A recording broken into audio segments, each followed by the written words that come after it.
Secure the objectives. Securing Alpha. Alpha locked down. How's it going, viewers? FD Dodgers 11 here.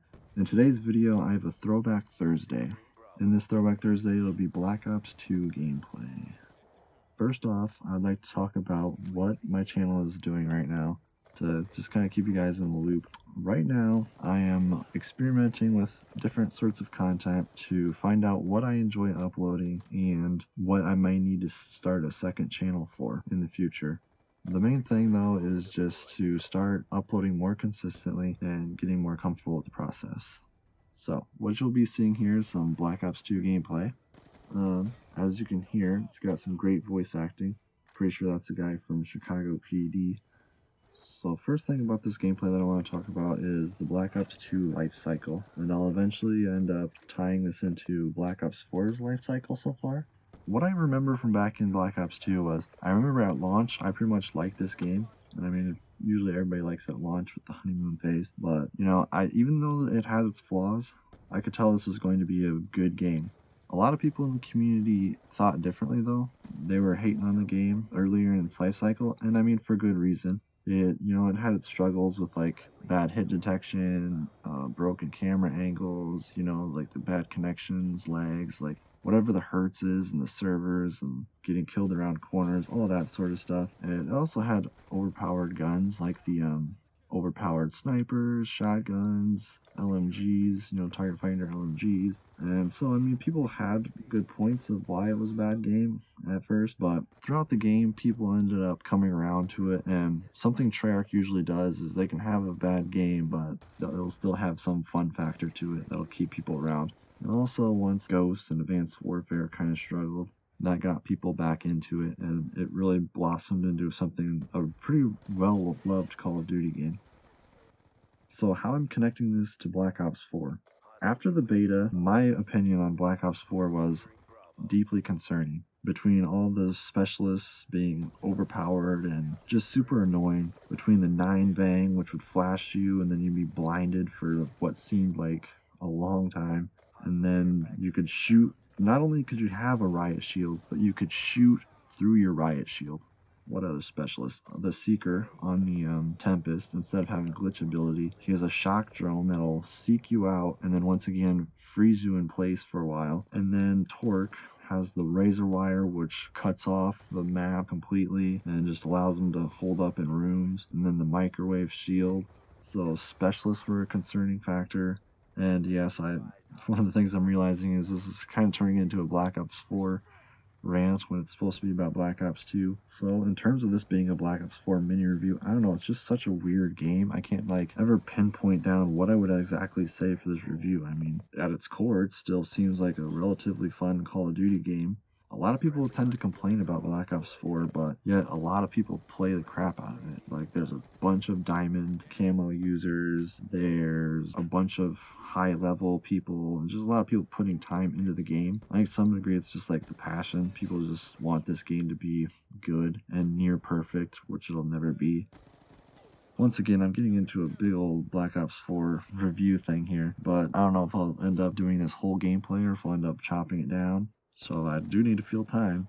But anyways, with the Black Ops 4 life cycle, back on topic here, the Black Ops 4 life cycle, I had these concerns. And then right as I start getting over them, I'm like, alright, I'm going to give this game, I understand its flaws now, I can get over those, and I can start enjoying this game. Everything turned. I mean, people once called this game Black Ops 4, with all the remakes and the nostalgia that it was bringing. They were saying Black Ops 4 could be one of the best Call of Duties ever made, and nowadays people are like, this game is trash.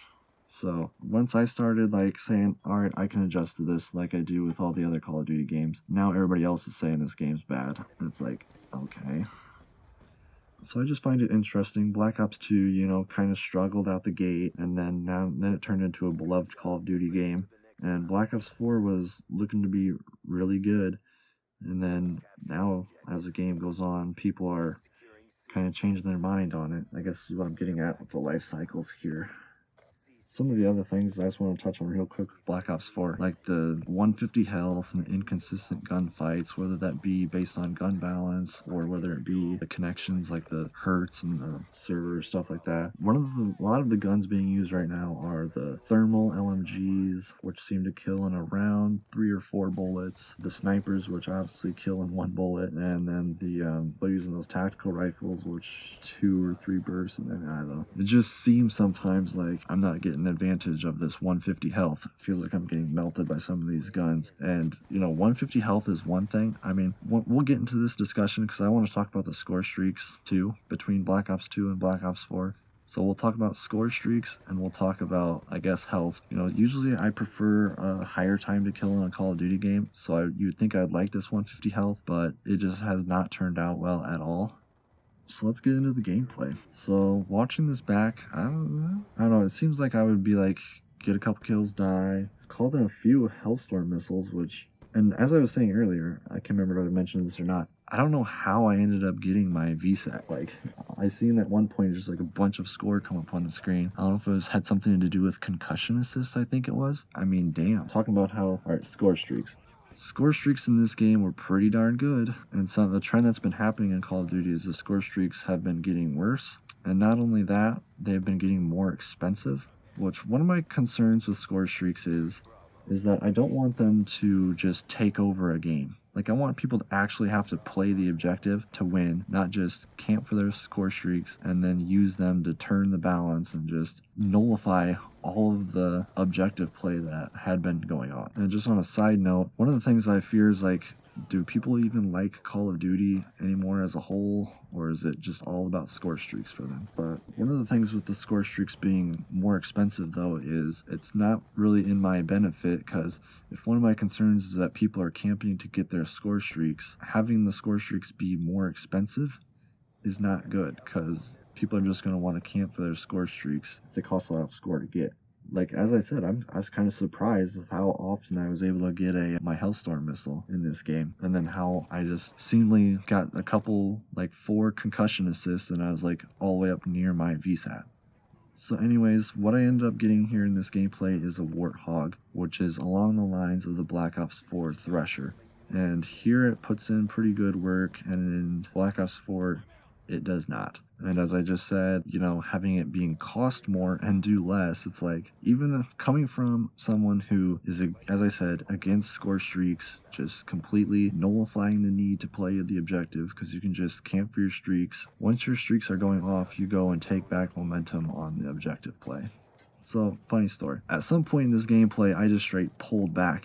I thought it was around the time that I got my orbital VSAT, but watching the gameplay back is actually before my orbital VSAT. I ended up once I started getting close towards that, I kind of started pulling back. I'm like, okay, this could be the run where I'm able to get my VSAT, and then obviously my VSAT can help me get my Warthog. So I kind of started playing cautious and campy.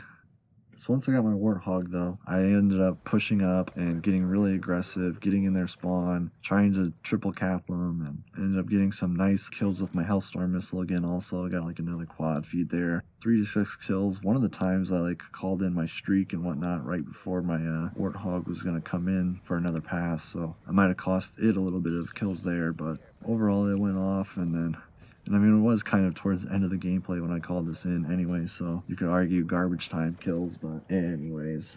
Which, I mean, as I said, I'm kind of against streaks being too overpowered, but at the same time, I just mentioned how, one of the things earlier in the gameplay is how I would be able to adjust. I mean, at the end of the day, I will adjust to overpowered streaks, and, then you'll start having people rage quit like the Swarm made people do back in this game. I don't know. There's give and takes to overpowered streaks, but overall, I don't know.